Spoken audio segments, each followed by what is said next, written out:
चंद्र राशि कर्क का मासिक राशिफल मई 2020।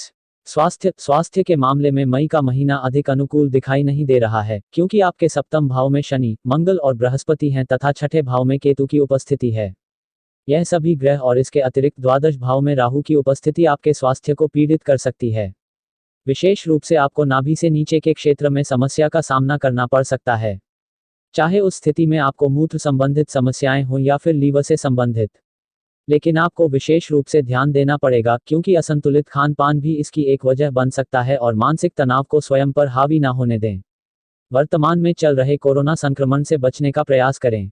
मन चंगा तो कटौती में गंगा, इस कहावत को ध्यान में रखें और अपने मन को नियंत्रण में रखें तो कई समस्याओं से बच पाएंगे। करियर के दृष्टिकोण से यह महीना आपके लिए ही बना है, क्योंकि दशम भाव में उच्च अवस्था में बैठा हुआ सूर्य आपकी पद और प्रतिष्ठा दोनों में वृद्धि करेगा।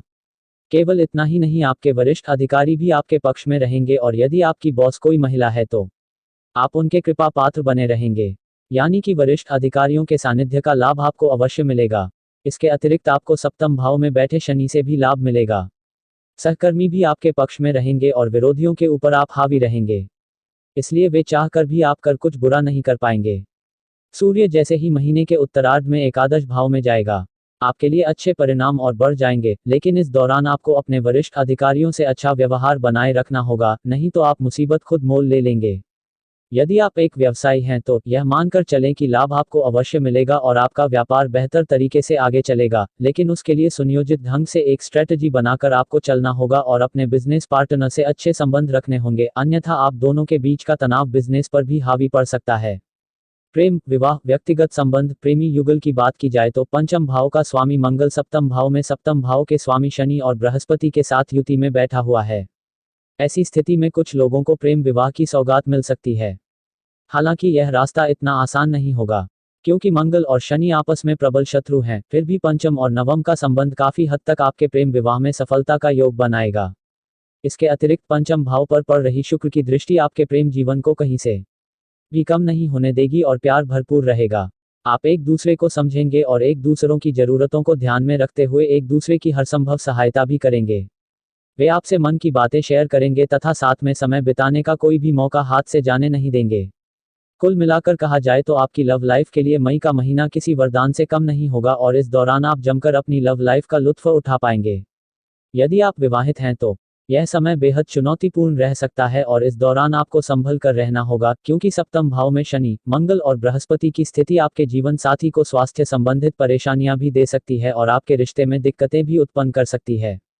ऐसे में बहुत ही समझदारी का परिचय देते हुए स्थिति को निकलने दें, ताकि धीरे धीरे स्थितियां सामान्यता की ओर बढ़ें और आपका दाम्पत्य जीवन किसी बड़ी चुनौती के कारण व्यर्थ ना हो।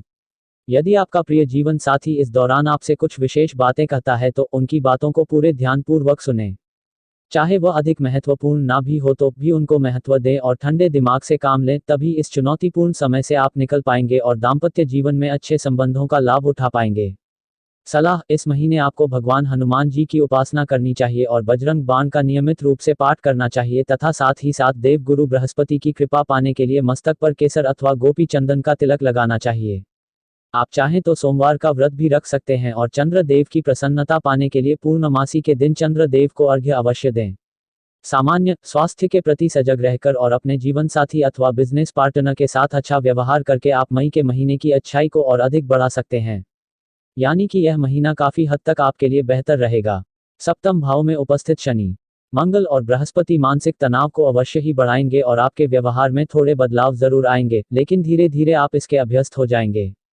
दशम भाव का सूर्य आपको मजबूती देगा और हर क्षेत्र में आपकी तारीफ होगी, चाहे वह आपका परिवार हो या आपका पेशेवर जीवन। वरिष्ठ अधिकारियों का सहयोग आपको मिलेगा तथा महीने के उत्तरार्ध में आपको अपने ससुराल पक्ष के लोगों से विवाद में पड़ने से बचना होगा। आर्थिक तौर पर महीना अच्छा रहने वाला है और धार्मिक कार्यों में भी आपको लाभ मिलेगा। साथ ही साथ आपके भाग्य में वृद्धि होगी। इस महीने आप कुछ धर्म कर्म के कार्यों में भी हिस्सा ले सकते हैं, जिनसे आपका मान बढ़ेगा। वित्त, आर्थिक तौर पर नजर दौड़ाई जाए तो यह महीना अनुकूलताएं लेकर आ सकता है। विशेष रूप से एकादश भाव में पूरे महीने अपनी राशि का शुक्र आपकी आमदनी को कहीं से भी कम नहीं होने देगा, चाहे आप कोई जॉब करते हो या बिजनेस। आपको हर ओर से आर्थिक लाभ का मौका मिलेगा। बस आपको इस बात का ध्यान अवश्य रखना है कि जो भी अपॉर्चुनिटी आपके सामने आ रही है, आप उसका दिल खोलकर स्वागत करें और उसे हाथ से निकलने ना दें।